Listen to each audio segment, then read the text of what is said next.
Tailor's knot. Hold the end of the thread with your left hand's index finger. Wrap the thread around, pinch the thread with your thumb, and move the index finger back towards your palm while pulling the thread with your right hand. Back stitch. Insert the needle and pull it completely through the fabric. Then place the needle to the right, passing under the fabric and out again ahead of the thread. Then insert the needle at the end of the previous stitch. Repeat this step until you get to the end. Back stitch. Not only is this a strong stitch, but it also has some elasticity to it. This stitch is used to join two seams together, commonly used for setting sleeves. To tie off, pick a few threads, pass the needle under the loop and pull. Repeat this step to secure the thread, then cut thread.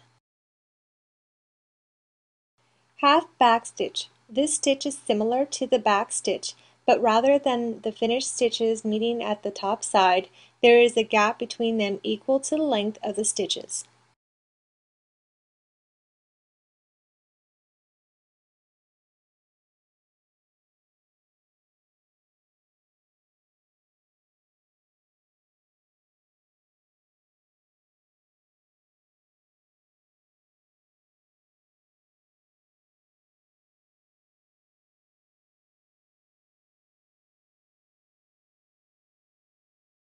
Pig stitch is similar to the half back stitch, except that the finished stitches are even smaller. Pig stitch is a decorative stitch outlining certain areas of the suit or slacks. For example, collars, pockets, and other detailed seams.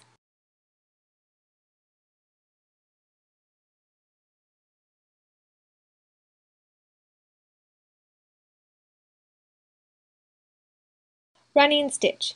Weave the needle in and out of the fabric, creating even stitches. Then pull the needle through. Continue this step until you get to the end. Running stitches are small, even stitches used in seams that require little strength, commonly used for mending and gathering. Diagonal basting is used to temporarily hold two or more fabrics together. Work the needle from right to left and upwards.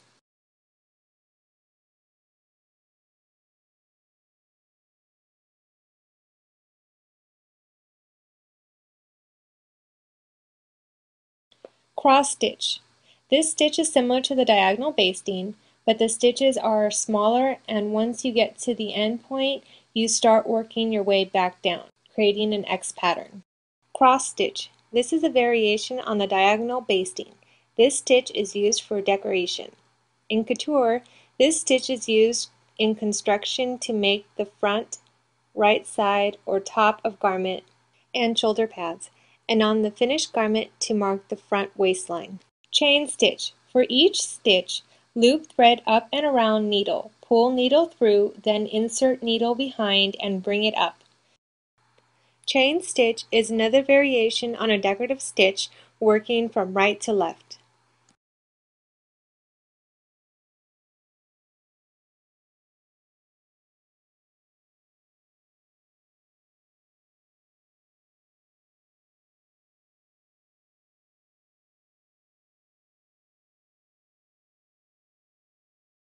Slant hemming stitch. Start by bringing the needle through the fold, pick up a thread or two from the garment, slip the needle diagonally through the fold.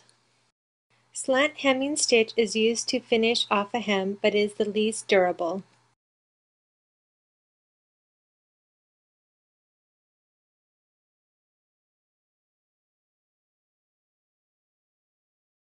Vertical hemming stitch. Start by bringing the needle through the hem edge.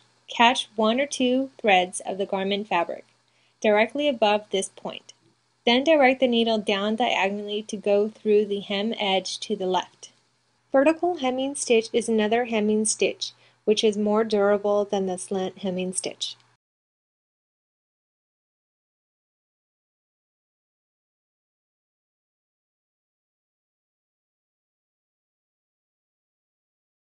Catch stitch.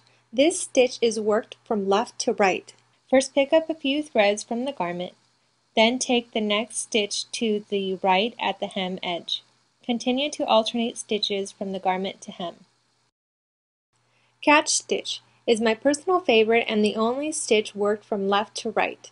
It is a strong hemming stitch used for all types of fabric, but recommended for heavyweight fabrics. To make this stitch a blind catch stitch, you'll need to sew it between the hem and the garment. Blind hem stitch.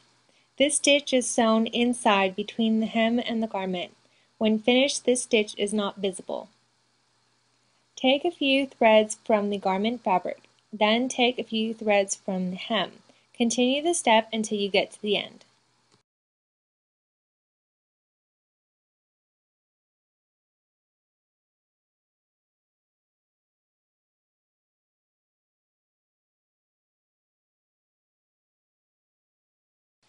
Uneven slip stitch. Take a few stitches from the garment fabric. Catch one or a few threads, then stitch in the folded edge. Insert needle and slip it through the fold. Then bring the needle out and draw the thread through. Uneven slip stitch is a durable and almost invisible hemming stitch, commonly used in patch pockets, trims, coats, and jacket linings, and in securing the edges of the facing to zipper tapes.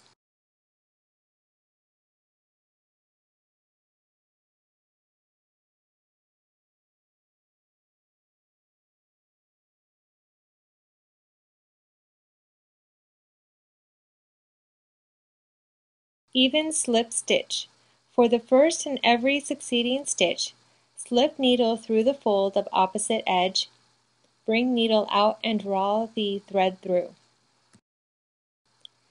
Even slip stitch is a durable hemming stitch, used to join two folded edges or one folded edge to a flat surface. Sew from the right side.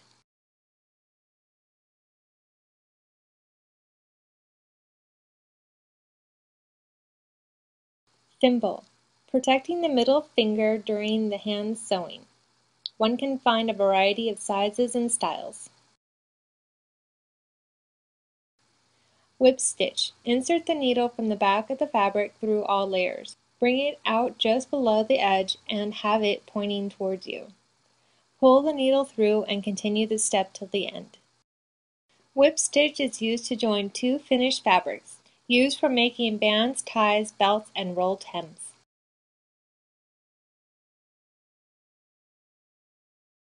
Blanket stitch. Insert the needle into the fabric from the edge and loop the thread under the needle point and pull through. Repeat this step until you get to the end. A blanket stitch is used to give a finished decorative edge to a garment. This same technique can also be used to make buttonhole stitches.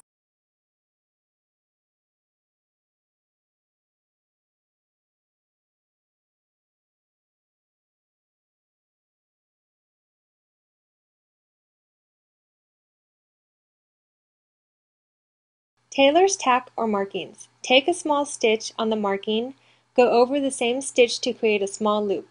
Then pull fabric away from each other and cut thread at center point.